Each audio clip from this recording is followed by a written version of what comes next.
नमस्कार, सत्यदर्शन न्यूज मध्ये आपले स्वागत आहे. मी पायल शहा.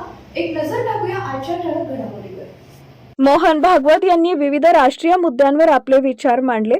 राष्ट्रीय स्वयंसेवक संघाचे सरसंघचालक मोहन भागवत यांनी संघाच्या कार्यपद्धती, राजकारणाशी संबंध आणि विविध राष्ट्रीय मुद्द्यांवर आपले विचार मांडले.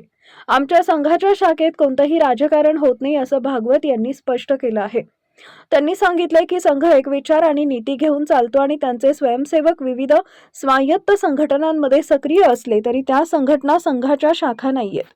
भागवत यांनी एकसमान नागरी कायद्याला राष्ट्रीय एकात्मतेसाठी एक उत्तम साधन संबोधले, परंतु त्यांची अंमलबजावणी जनतेच्या व्यापक संवादातून आणि स्वीकृतीनं व्हावी यावर जोर दिला. आयुर्वेदला राष्ट्रीय आरोग्य योजनेत योग्य स्थान मिळवण्यासाठी वैद्यांनी त्यांचे परिणाम दाखवणं महत्त्वाचं असल्याचं त्यांनी सांगितले.